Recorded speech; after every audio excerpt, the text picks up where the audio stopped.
Tonight on Oxygen Tango Live, an in-depth interview with Shesha Marvin. Coming up.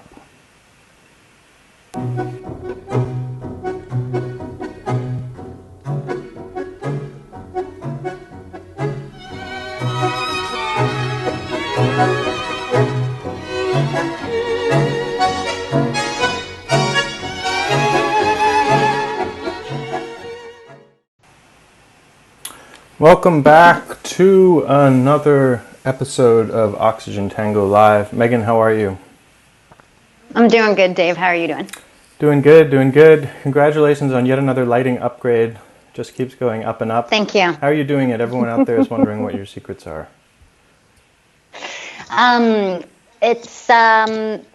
We've actually been playing around with different qualities of light bulbs. Oh. So they're very nice light bulbs, and there's two of them.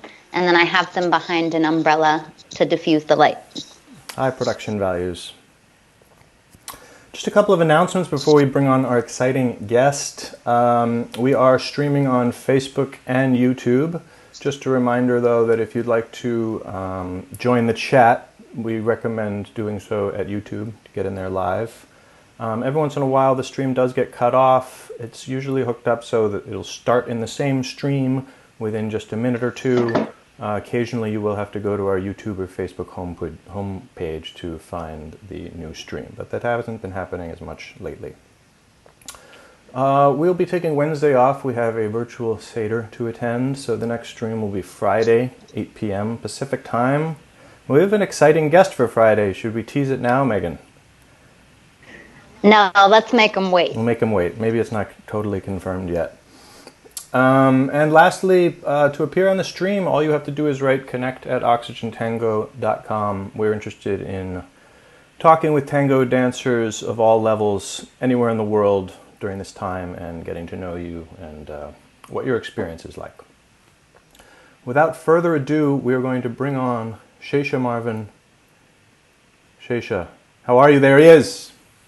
Shesha, oh wow, nice lighting. I love your lighting. Shesha. Hello.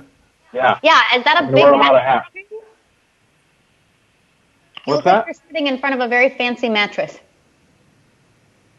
I'm not going to tell you where I am. I blurred the background so that it won't be anonymous. All right. So mysterious. Actually, I'm in my bed. I see. Oh, it's your headboard. But I'm not.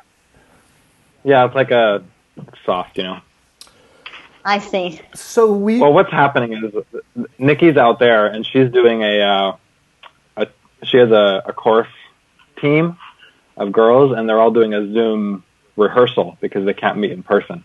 So they're out there, and then I've stationed myself in here. Got it. Have you found it difficult? I actually haven't.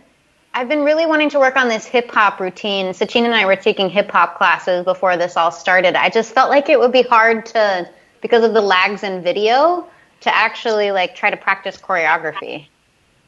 To be honest, we've had a lot of success teaching the dance classes through Zoom at Atomic Ballroom. Last week we started. And when I taught my first class, I taught a swing class. And I was pleasantly surprised when, as a teacher, I was able to affect change in my students. I was able to look at them and give them feedback. So it's a little bit of a different universe, of course, but if you're eager to learn hip-hop from a live person, it will work. Wow. Well, how are you teaching a partner dance virtually? What about the people who don't have them? Well, actually... let's dive into that, I guess, because since that's literally the focus of my life right now. Just really quick for those that don't know, Shesha runs Atomic Ballroom in Orange County, so that's kind of the context of this discussion, and they've been having online classes starting last week. Please continue. Yeah, we just started last week. Before we were totally contained, and we had to be just in small groups. Remember back then, 2 weeks ago? Yes. Yeah. We were working on putting together online classes, and then everything got shut down, and we weren't allowed to go at all when we had the stay-at-home order. So then we just we said F it, and we just took a week off. We were so stressed out about all that, and then we started to breathe a little bit, and we were like, well, is it possible to in this case, like, can a teacher at home teach a class to students at home? And we said, well, let's try it. And we gave it a week. This is our 6th day, and it works. Super cool. Nikki and I taught the first one, and it was a swing class, and we had 12 people in it, and 2 of them had partners, but the rest didn't. But we taught content that made sense to learn and to practice if you had a partner or if you didn't have a partner. And I think that can go on to a certain point, to be determined. We're learning a lot more each time. So like this next week, I don't mean this to be a pitch, by the way. This is just what's going on. Sure. Pitch away. You guys own a dance studio, and Nikki and I own a dance studio, and it's what we're doing in the whole world. Everybody's learning to dance, and more than that, we're getting the social experience through Zoom, and that's crazy. Nobody around us knew that would be possible, but all of a sudden, Megan, it's possible. Like, it is possible. We see 12 people, and they're all with their faces, and they're all looking back at you, and it's kind of amazing. Like, my kids, they're in school, and they're doing class through Zoom, and everybody in the whole world is suddenly interfacing this way. And a lot of the stuff we're thinking about is, we have 2 kinds of students. We have the kind who really care about the dancing for the dancing's sake, and they're going to spend all their focus getting better at the dancing, and they really, really care about getting better and conditioning their body and conditioning their mind, really caring about the dance, and they're watching videos. And then there's the other people who are there for social reasons, just to get out. It helps them in their life. Dancing helps them in their life in a way aside from the dancing. And we're trying to think of ways to take care of those people who are feeling alone. Their social outlet used to be to go dancing, even if they didn't care about the dancing. Let's say they did the most simple steps for 10 years, but that wasn't what they were there for. So we're trying to think of ways that we can create a space for them to come hang out with their friends, and we're gonna start working on this over the next couple of weeks. We're really excited about it. What do you guys think? Reality check. How long are we going to be? I was about to ask you the same thing. I became a little more optimistic today, but I think, I don't know, optimistic. Tell me. Optimistic is probably a month from now. Pessimistic is like 3 months from now or 6 months from now. Pessimistic, I guess, is 18 months from now, but I don't know. I haven't even thought on that scale yet. Well, maybe the vision that I have is, let's say that it's a month or 2 months, something reasonable, right? Did we change the world during that time? Are we fundamentally different in that we get used to communicating like this? Can we have online classes that persist beyond this time? Those are the questions I'm really considering. Yeah, I think it'll be really interesting. I think it'll depend on the industry. I think it seems like work would be one that would be maybe stay online the most, since there's a lot of economic incentive not to buy office space, and a lot of people just really, really prefer it. I mean, I'm talking about like office work. You can parent, you don't have to spend 2 hours commuting. That one seems like it has a chance for everyone to see the benefits and to stick for a while. School, I think it's a mix. There's certainly a lot of online learning going on, but everyone knows that school is a social experience too. I could see that being sort of somewhere in between. I do think there's a place. I do think dance could become persistently. I think it'll have some effect on dance, but dance does, especially partner dance. I would put yoga and like hip hop in a different category maybe, but partner dances maybe seem like they're uniquely not unzoomable, but you maybe miss the most by not having physical contact either with your partner or even your teacher potentially. But I do think it'll have some effect, and maybe more so at the beginner level. I'm not sure. There's already a ton of online content, for pretty much any dance, and has been for years. For some reason, I think people would still rather go and... Oh, did I lose my audio? Oh, sorry. No, I can hear Dave. I can't hear Shesha. Shesha? Oh, no. You can hear me? Oh, wait, now I can hear you. Sorry. Hang on. No, we can. Yeah, I think it was just sort of choosing which one of us to listen to. But, Yeah, I'm just rambling on. I think it will have some effect, maybe more in some areas than others, and I don't know where dance will be on that list. Maybe not as high as some other things. I'm excited to see. So this next week we're going to try having specifically partner dance classes just for total beginners, because we're like, hey, all these, we've got a Zoom room full of partnerless people, but they all live with somebody, and I'm like, I wonder if we taught a super beginning tango class, if they could get that partner, whether it's their roommate or their spouse or their kid or their cat, just up. Yeah. And get them to try dancing. So we're gonna try that and see how it goes. Yeah, we've been thinking. My aunt and uncle. Yep. My aunt and uncle messaged me and they're like, "Hey, we want to take some of your dance classes. Do you have any dance classes for total beginners?" And I'm like, "Actually, no. Actually, no. We haven't gone there yet. So we're gonna try and see what happens. And we're gonna be like, you need a partner for this. And I want to see if the people who already take our classes, if they can dig up a partner." Right. I see. Yeah, I think it's definitely we're exploring. We're actually going to be exploring something similar. So, it is an exciting time in that way, and a big kind of shock to the system that could have some long-term consequences. So here's what I honestly think. I think it's going to be a month. I think it's going to be a month that we're here, like nothing's open, just essential stuff. But I think that there's going to be a lot of things coming back online before, and maybe offline. Even when coming back offline. Thank you. Oh, nice! I love the hat change. Wow. Yes, a mid-interview costume change. Everybody else, take note and step it up, please.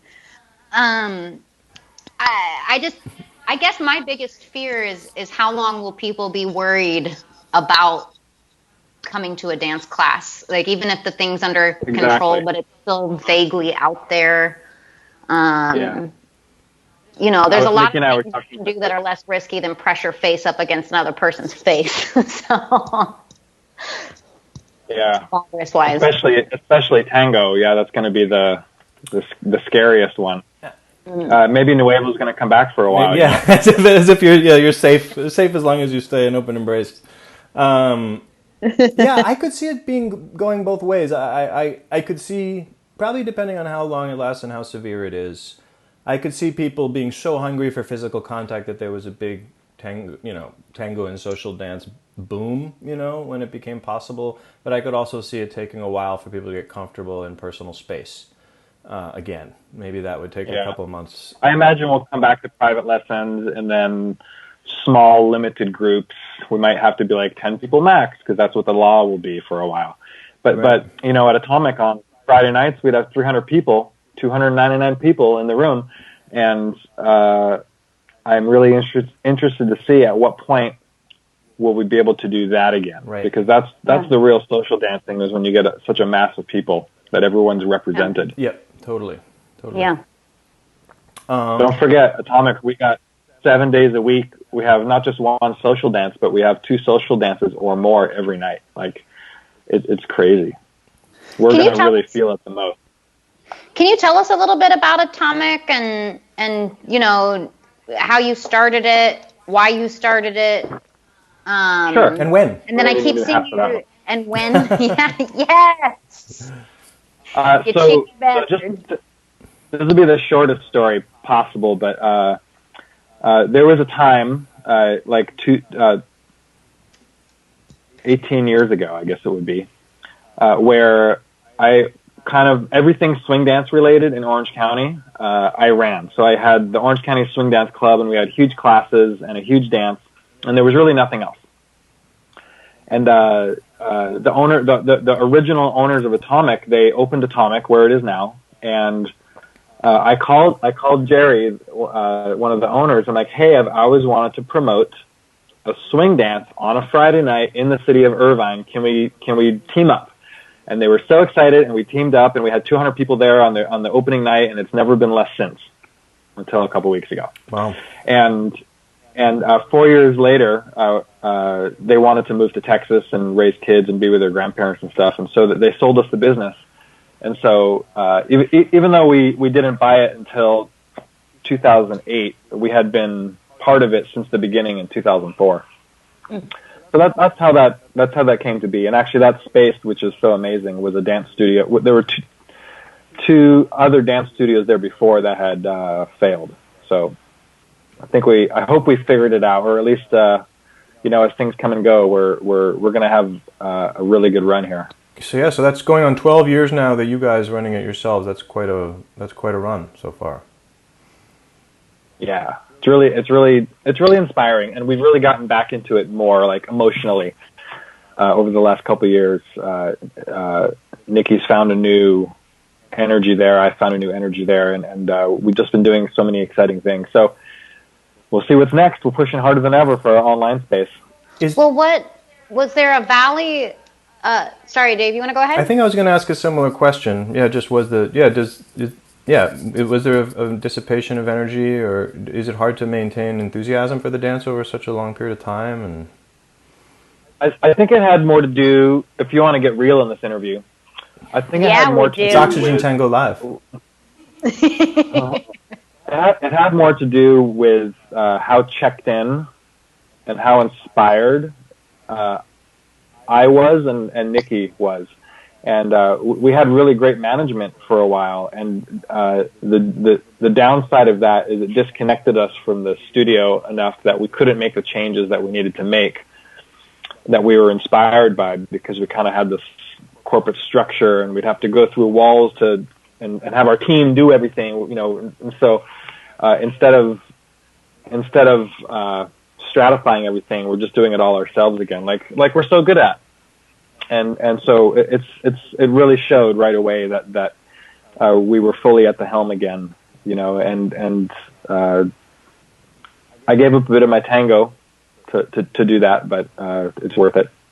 Let me know when you want to talk about roller skating. Oh, we're gonna get there for sure. So I would imagine. So you started the school. You kind of got it working, and then you started to put a management structure in place so that you could step out of it, which I would imagine would seem like a good goal at first, at least, to have something that could function without you. You know what? Unfortunately, it didn't happen purposefully. It just happened organically. And I was trying, I recognized early on that I couldn't be there 7 days a week myself. And so we started putting structures in place so that if we weren't there for a whole week, that everything would go on as normal. And in doing that, it also created the separation, from that, and that costs a lot of money and stuff. Just a second. Amazing. I'm that guy. Is that number 4? I was keeping track. At least. Do you feel that to stay energized and passionate about dance, that you have to keep your own dancing, your relationship with your own dancing alive, that you're still practicing and growing in your dancing, and it doesn't become all about your students, or is it possible to flourish just through your students? I think about that all the time. And if you take Tango, for example, so 6 years ago, I completely devoted myself to Tango, and I gave away my swing classes, and I stopped teaching, and I put myself in learning mode and study mode and being inspired mode. And it's been a fight for me to not sell out, so to speak, to not monetize my own Tango, because I need it to be for me. I need my dancing to be for me. And the truth is, Tango at Atomic needs me, but I'm not giving myself emotionally to it, because I need it to be mine. I need to know when I go dance Tango that I get to express myself and not think about everybody as a customer. Cool. Yeah, this is just an area I was really excited to talk to you about, because I think you really do have a unique perspective. You have decades in social dance. You've been running a studio for 12 years, and it sounds like effectively more than that. But relative, much more than that, 18 years, it sounds like you've been heavily involved. And so relative to all that experience, you're relatively inexperienced at Tango, just 6 years at Tango. So you have, I mean, not inexperienced at Tango, but it just gives you so much perspective that most people don't have. I certainly don't have, of Tango's place next to the other dances and within the other social dances. So could you talk a little bit about that? How is tango seen, and where do you see tango relative to the other social dances? I was a swing dancer first, and I still am. And when I go swing dancing, it converts my energy to happiness, so I can like go and feel all my joy, and the music and the dance can change your mood. But the thing that tango offers me, and I think for many people, it's a place where we can express what we're feeling as opposed to change what we're feeling. And so when I go dance tango, I allow myself to be moody, and I try and share that, sometimes happiness, sometimes sadness, with who I'm dancing with. And the music the music allows me to express sadness and to share that with my partner, you know. But somehow, whenever I dance with Megan, we get really happy. And we have the best time. David, you and I, we've had a few moody dances. Sure, of course. Aww. So that's how I kind of see. Next time. So you maybe we could do it. Some emotions you can express through tango that maybe not so much through other. And your other dances of mastery, we might say, swing dance, Lindy Hop. Yeah. Charleston. So the swing dancing is quite an umbrella term. There's hundreds of different swing dance styles, but the ones that I do are based from the late 20s, 30s, 40s into the 50s in New York and LA. So it's Lindy Hop, Balboa, a few different shag dances, East Coast swing.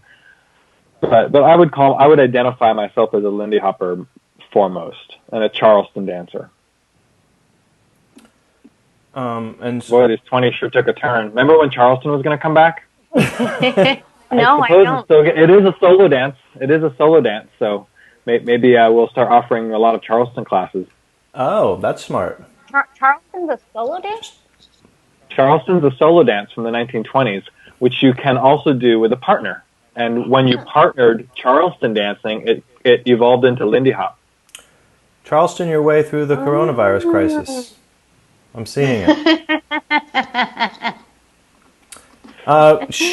Sachin asks, why did you stop playing chess with me?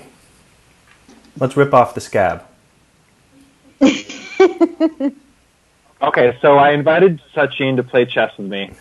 And I'd like to think we're evenly matched, but I admit that he's better than me. So if he doesn't make mistakes a few games in a row, I just keep losing, and I lose really bad. And I put a lot of emotion into my chess. Wow. And when I lose 3 games in a row, I just kind of have to take a break because you ever get mad at a video game? Oh yeah. Well, playing Sachin can be like that. I see. There's actually quite a few great chess players in the Argentine tango scene, and you know all of their names. You know, Derek's not too bad. I was just about to ask. Yeah, he's also quite a poker player too, I think. Yeah. Dave's really good at chess.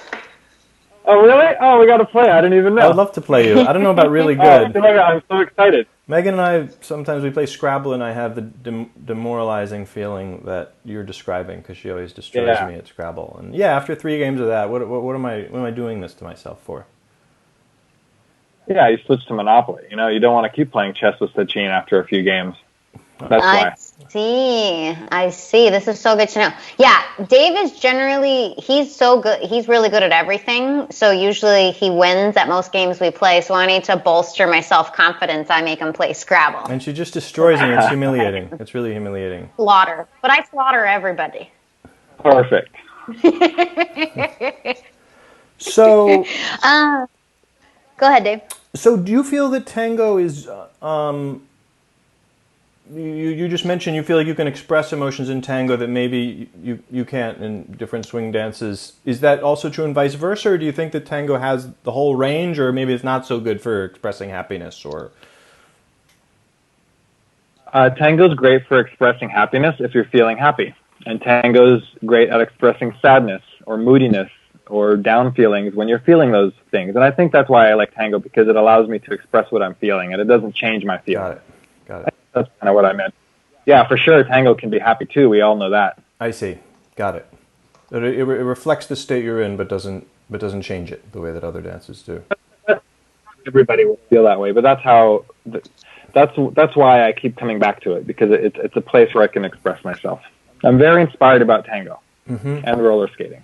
Okay, well, the time. Well, Okay. roller skating's on the list. I want to say that that's so interesting because it's one of the. I always there's one place where we rent where we have a tango class that's directly after a salsa class, and I'm just always so struck by the change in mood. Yeah. The salsa music, and everybody's like laughing and smiling. It's very high energy. And then we come in, the tango music comes on, and it's not just the music though. Like something in the energy in the room just gets like concentrated and fucking intense. Like, I love that. It's not for everybody, but people who love it, they can't imagine themselves anywhere else afterwards. Yeah, it's interesting to watch people's defense mechanisms kick into that change in energy. Somebody who's new to it, I mean, that's where you run up against people who want to who need to joke about it, like joke about the intensity, joke about the closeness to take the edge off of it a little bit. But you can always spot somebody who's like really into that intensity right away and enjoys it and wants it. Yeah, and I feel like the people who find it, it's the last dance they do. I think that's the sentiment out there. When I was, I started taking tango in New York, and I remember, and I was studying Alexander technique with this really amazing woman named Barrett, and she bought me my first tango lesson with Brigitte Winkler, and it was this really incredible experience. And I was taking lessons at this studio that I won't say where it was, but it was awful. It was so like sexist and horrible. And I just cried all the time. And anyway, but I just remember this really like gorgeous, leggy ballerina lady who was there to take a Alexander technique lesson with Barrett, just saying the same thing, how once she started doing tango, it just took away her desire to do any other dance, really, other than casually. And I've heard that repeated quite a bit from different people. Yeah, I don't know if you know Joe, who Joe Banks. He was teaching at Atomic for a number of years, but he was like me. He was a ballroom dancer, and when he discovered tango, he completely fell for it and devoted himself to it. And I was talking to him about that, and the way that he described it was pretty cool. He said, "Tango gives you what other dances give you plus one." There's just so if you love partner connection, tango gives you that, same as any other dance, plus one. Musicality, it's just like other dances, but it just gives you a little more, plus one. I thought that was kind of a cool idea that he had, because he did all the different ballroom dances, and so he was just feeling like everything he got out of other dances was great, but tango gave him that plus one, and I think that I don't feel differently than that. Is the plus one why it's not as popular as the other partner dances? If you're asking me why I think tango is not as popular as the other dances, my guess is that it's so difficult, and so there's a certain kind of person who loves the difficulty, loves the challenge, loves to skill build, and wants to overcome the hurdles, both in the dance and socially. So tango has huge social hurdles to get through that I haven't experienced in any other dance form. But people who want to get over the social hurdles, and people who love to really work on their dancing, find tango. But just the general people who just want to get out and dance, have fun, it's not going to catch them. It's not for them. And so that's why I think tango attracts who it does, and maybe isn't as easily accessible as swing or salsa. What are the social hurdles that found in tango and not in other dances? Is that an honest question in the fact that you don't know, or are you trying to get me to talk about it? And I'm asking that because I have a funny... Oh, it is that I don't know. I actually really don't know anything about any of the other dances. I mean, nothing to speak of. So yeah, it's all stuff I don't know. So if you go swing dancing, you could take a beginner's class, or not. You could just show up to the dance. And at least 10 people or 20 people will walk up to you, put out their hand, and say, I want to dance. And you're going to have a great time.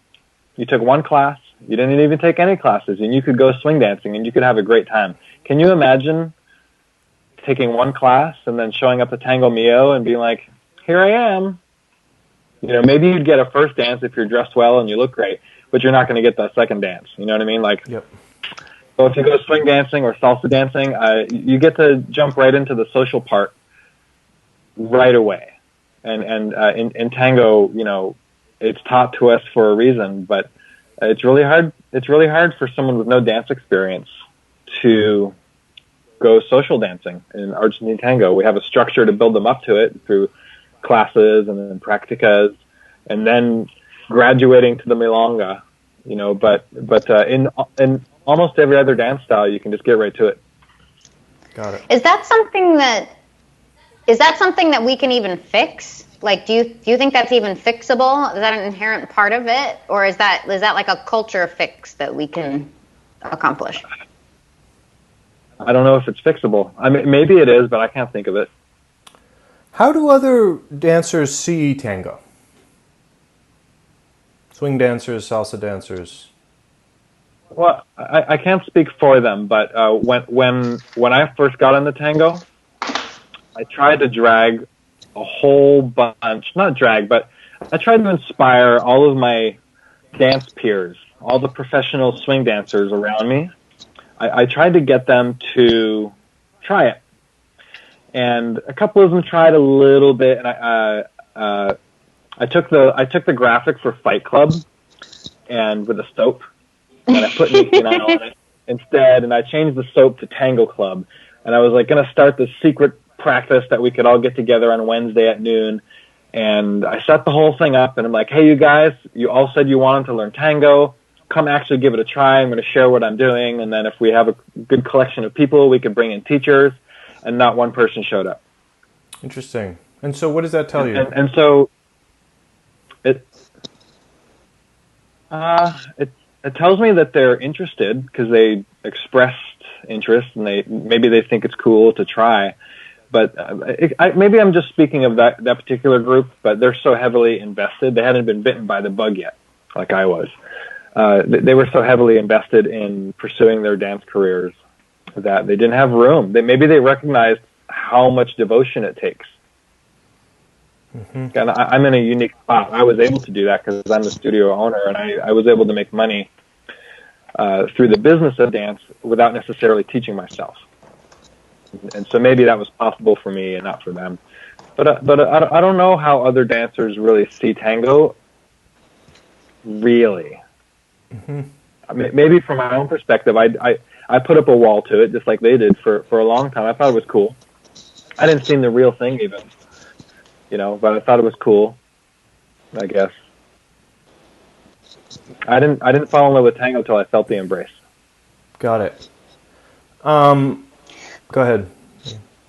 Well, that was actually my question. So what was this sudden, when did you fall in love? Do you remember the single moment? Was it a gradual, like, frog in the boiling water? No, it was. Can you say that we're going to see the hat from the promo pic at some point, by the way? Yeah, I was saving to the end. Amazing. Yeah, so was it a single, like, you're like, that was the moment, it was love at first sight, or that was the moment I felt it, or it was that person, or that dance, or... Do you guys know Joan? Joan and Chuck? Yeah, totally. Okay, so they used to be swing dancers, and they had converted to tango for sure. Through the studio, I had to start milonga, and it was kind of a confusing thing. I won't get into all that trouble, but it turned out all of a sudden I was promoting a milonga, and I was like, okay, I have a milonga. I'm the promoter, and I put it out there, and I started it, and nobody came, except Joan and Chuck with a bottle of wine, which is not allowed at Atomic, sorry. And they had a couple other friends, Faye and Eric. I don't know if you know them, but it was the four of them, and they showed up to Atomic, and it was me, and I was there, and they were there, and we were kind of laughing about it, and music was playing, and Joan's like, hey, why don't you just dance with Faye and see how it goes? And I'm like, okay, what the heck? I don't know. We're just hanging out. There's no social pressure. So I don't know any tango at all at this point. Faye climbs into my arms, and she's got her hair. She's got really curly hair, and she puts her head right here, and it's a total warm embrace. And she whispers in my ear, walk. And so I did. I just walked to the beat. And she was warm and cozy, and I didn't step on her, and I was just walking, and it was so amazing. We did a few songs, and then Joan did the same thing. She danced with me, and she was like caressing me a little and trying to like make me relax and just soften into everything. And I fell in love with tango, right then in those two embraces. And I'm like, wait, if I can dance inside that feeling, I'm 100% in. And over the next few weeks, I dragged Nikki into it. We took some private lessons from Soledad, and who was a swing dancer also. And I got to partner with her years later in Lindy Hop, and that was super cool. And I guess that's the beginning of my journey, as I fell in love with tango by dancing inside the embrace. Do you think that you needed to be primed for it in some level? We've noticed, often people that get into it, sometimes there's a life event. Often it's a tragedy in their lives, or a breakup, or a big move, or a big change of job, or something. Was that true in your case? It was just kind of none of those things for me. It was just that feeling of dancing inside the embrace. I dance Balboa, and that's a body to body dance too, like tango. But it's not the same at all. Like there's a wall right here of emotion, and it's offset over there, but tango's like right there with you. I feel like if anybody gets to, I got really lucky because I got two amazing dancers first to share their embrace with me, and I was already a competent dancer in that I could walk on beat, and whatnot. And I feel like if other people felt or experienced what I experienced, they'd fall in love with tango just the same. So I don't think it was me particularly or a life event particularly. Yeah, we wonder about this a lot. Because, I guess on the one hand, I like to think that, if someone could just get the right dance, they'll get it, they'll want to learn more, they'll be hooked. Other times it feels, the experience you had trying to get people into it, and I've never been able to get anyone into it really that didn't volunteer some interest in it. So it just does sometimes also feel like, well, certain people are primed for it. Maybe it's the quality that you mentioned earlier. They really like challenges. They like the difficulty of it, and people that don't like the difficulty of it maybe are just never going to get into it. Do you think that everyone is susceptible to the tango bug, or only certain people?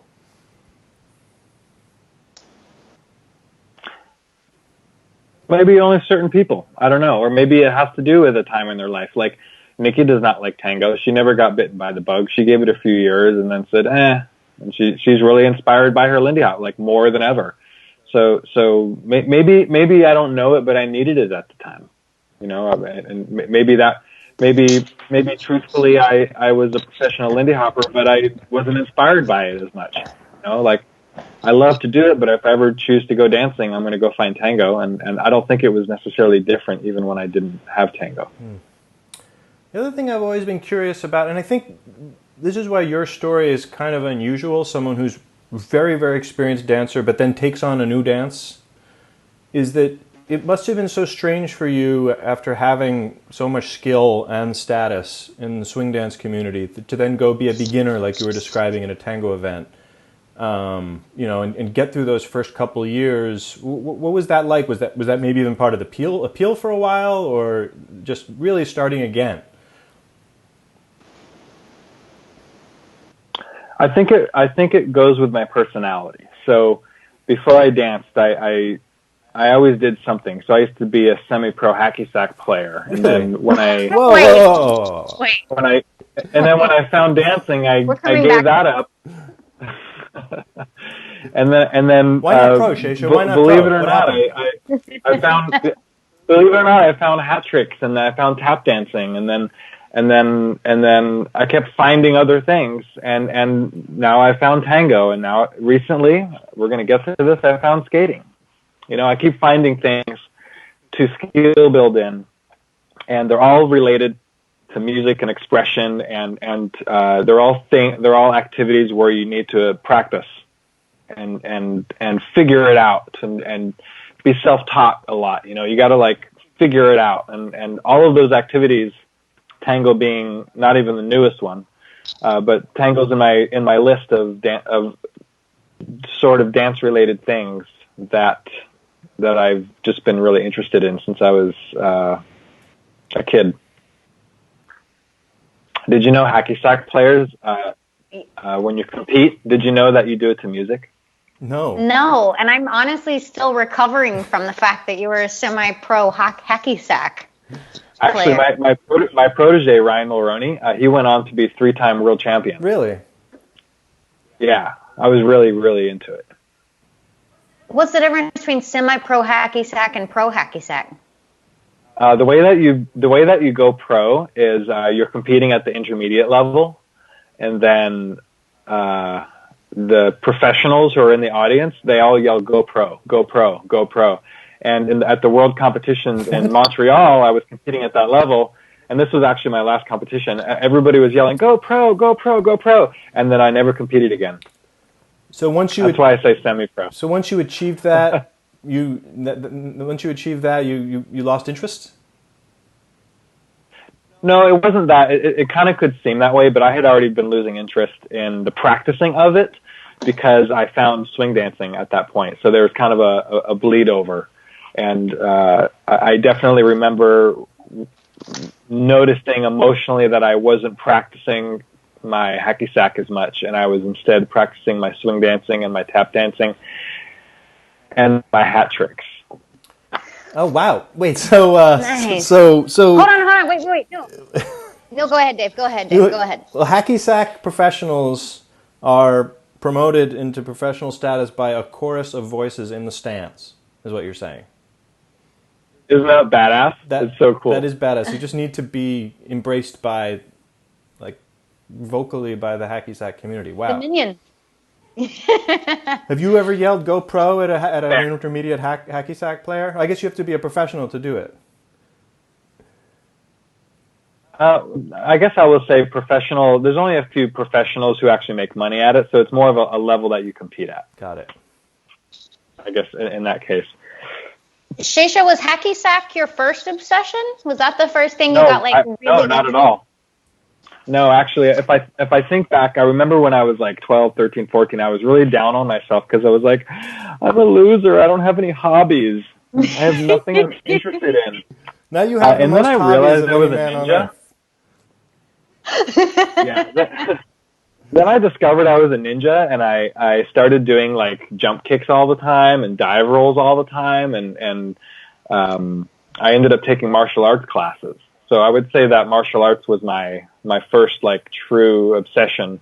So I went martial arts, hacky-sack, swing dancing, hat tricks, tap dancing, and then some terrible years of my life. And then I found Tango, and now I found skating.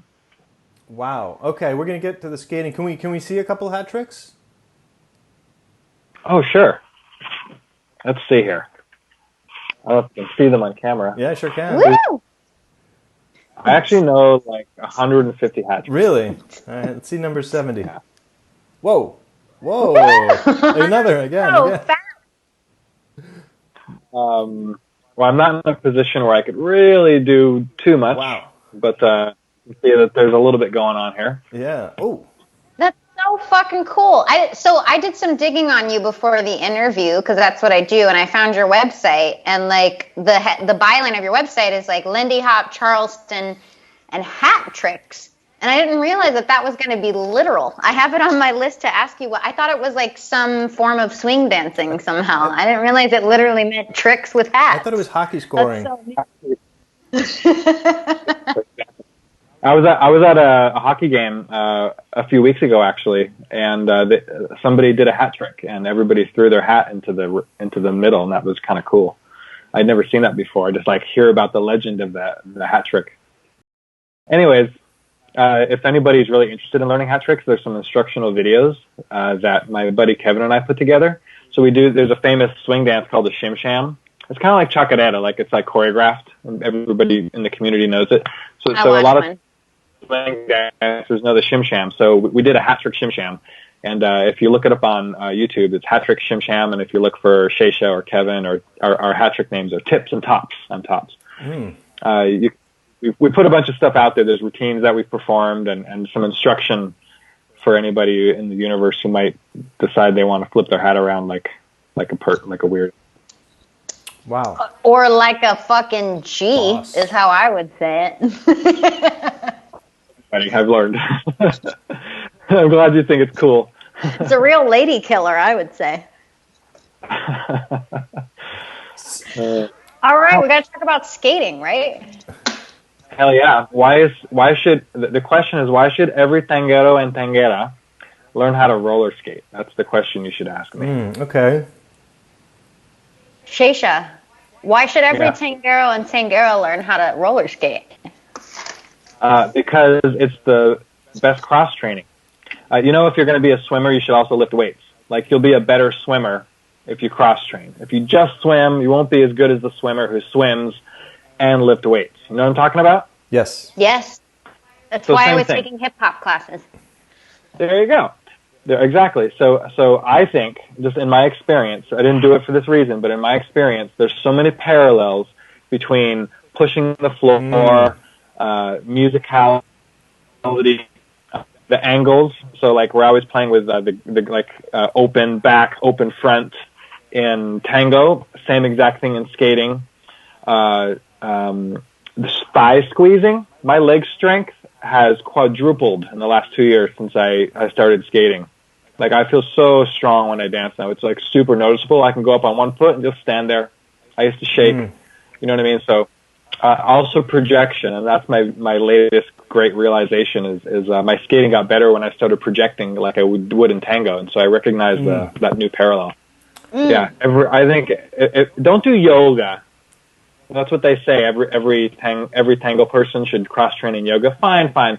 Skating's way better. We do so much more body twisting in skating. Imagine skating backwards, and you got to get to the front, and you got to your body's got to do all that twisting and whatnot. Oh my God. I have so much baggage attached to skating because it was the primary social activity when I was in junior high and just at the height of my nerdiness. And there was just so many skate parties, and there would always be like this couple skate that was like the loneliest fucking time I can still conjure up in my mind is like being a nerd during the couple skate at the junior high skating party, and they're playing like a fucking Boys to Men song that I love. And like, not only does nobody want to skate with me, but I don't know how to skate backwards. And I felt like all the really cool girls in my class not only could skate backwards, but they would like skate in a line with their hands on each other's backs, and they would look like really cute. That really triggered you. Sorry about that. No, it's all right. I love talking about it. That's why I always, when I do karaoke now and I sing a romantic ballad, I always say this is a couple skate. Because, like, that's the kind of song that I think of is, like, you sing, like, the Boys to Men ballad or something. I don't know if if you wanted to try it, there's two kinds of skating. Okay. There's the role-playing skaters where they'll go to the birthday party and they'll all dress 70s and they just go around, right? But then did you know there's a whole community of skaters who go dancing? And they go to the skating rink, not to skate, but to dance on their skates.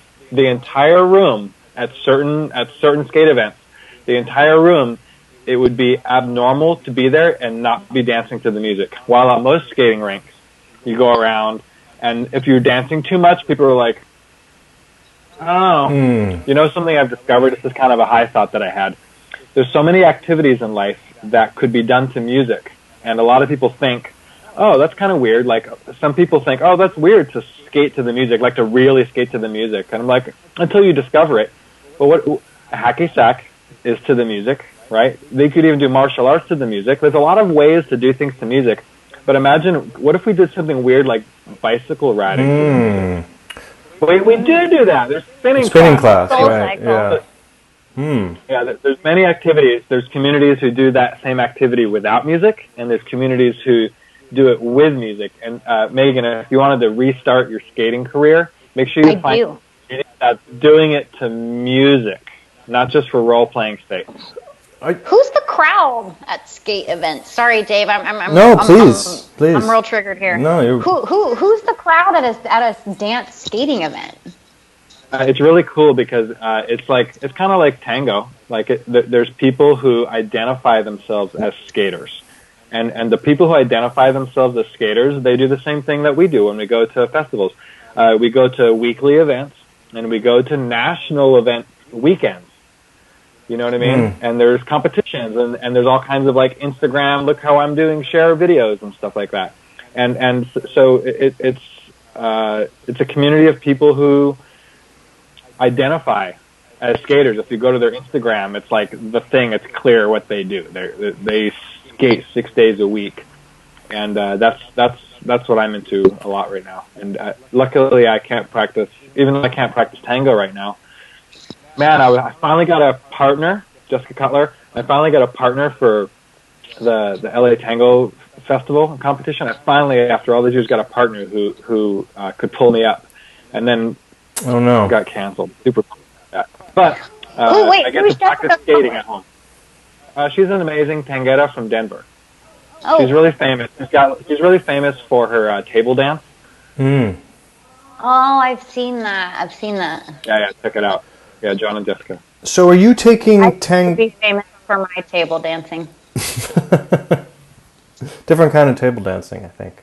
Yeah. You know those like that you do you dance tango on the table? Yes. Yes. Yeah. Yeah, so they have a famous one. It's got like 1 million views on YouTube and stuff. Do you take skating classes, or are you mostly self-taught? In all things in life, I am mostly self-taught, and that's part of what drives me. So I take the lessons in the kind of way where I'm extracting what I need from the teachers, as opposed to saying, "Hey, teacher, teach me." So I always come to my lessons asking certain questions, and I unfortunately I have taken a few skating lessons, but the culture of skating is very self-taught and friends teaching each other kind of thing. It's kind of like how swing dancing was too when I started, and I'm really attracted to that. Yeah. I don't want to. I probably wouldn't be in skating if it was too formalized around the structure of lessons.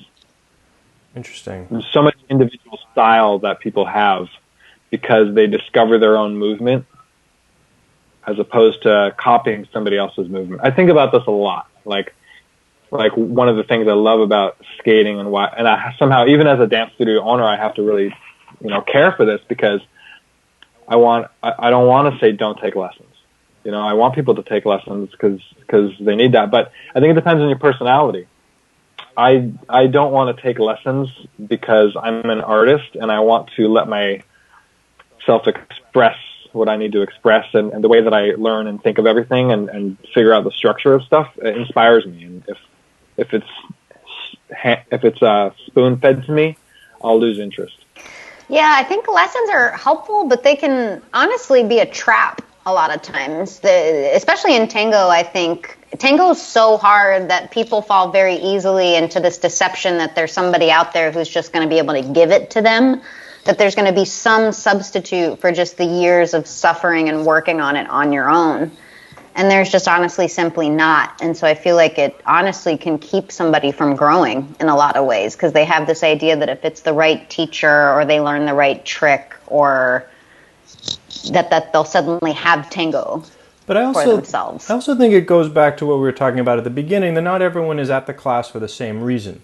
Yeah, some people are there because they want to get the pearls from a couple little pearls from the teacher, and then they're going to go off and practice all those things and come up with 1 million variations on their own. And those are the people that are going to get really good, right? They're going to compound and amplify everything they get from the classes. But some people are just there, just the class, and that's the end of it. It's like when I go to a yoga class, like I don't really have a private yoga class practice. So if the teacher is sitting there like, here's some tips for what you can do in tree pose in your practice, I'm thinking like, no, there's no practice. This is the practice. You know, if you want me to do tree pose, we got to do it right now because I'm not going to be going home and like working on this more. And then I try to remember there's people in the tango classes like that too. You know, they don't need tips so that they can go practice for 10 hours. They want to have a fun time, learn a couple of things. In many cases, the class kind of is the milonga. So, yeah, I do think there's a wide variety of reasons. Sorry, you were going to say something, Shesha? I think that you're saying in a little bit of a different way exactly what I thought we could end our session with. One second. Oh, good. Session ending hat. So, notice, ladies and gentlemen, the hat from the promo. I don't know what you guys were thinking, but you found this weird picture of me in this weird hat. I don't even remember why I put it on and posted it. I was just having fun. I'm sorry. Anyways, that's not a dance picture. David, just the way that I express this as a studio owner, because you guys are studio owners and I'm a studio owner, and it's important for us to remember who our clients are. And I think of it like this. Everybody goes to the dance studio with a different mindset.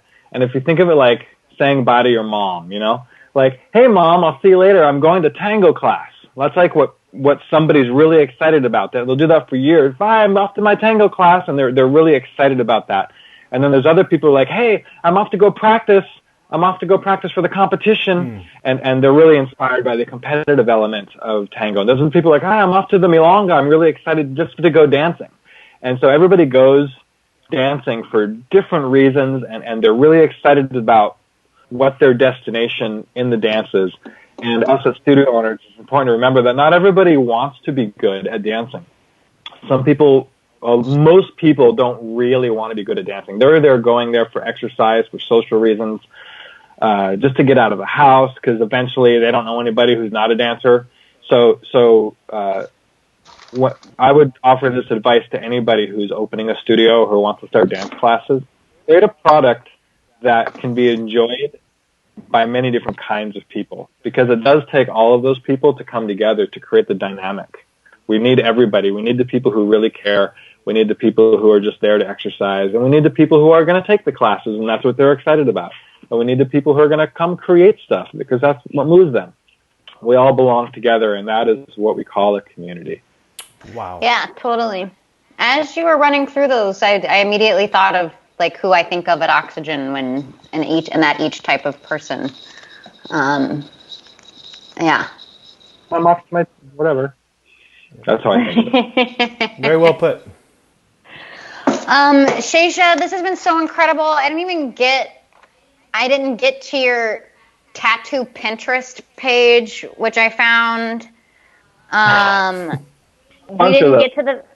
We didn't get to your 14-year-old doppelganger who's also named Shesha Marvin, who's being raised in a Hare Krishna commune in Canada.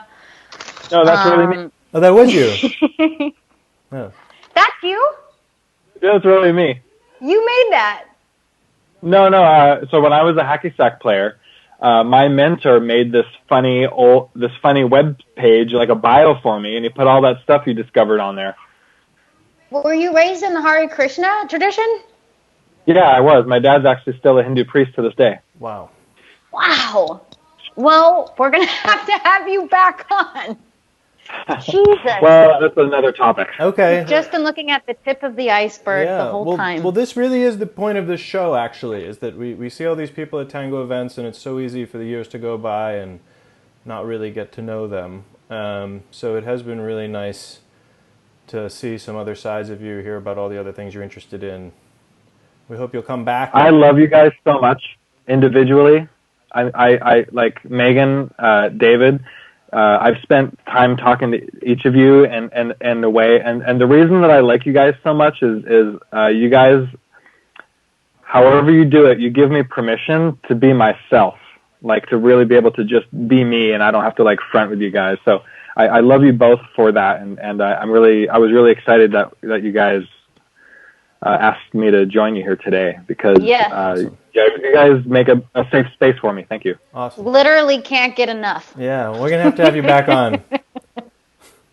Okay. All right. Well, thank you, Shesha. That was a real treat. Shesha. Okay. Thanks a lot Bye, for everybody. spending your time with us. Take care. Good night, everyone. Bye, We'll see you on everyone. Friday night. Bye, Mom.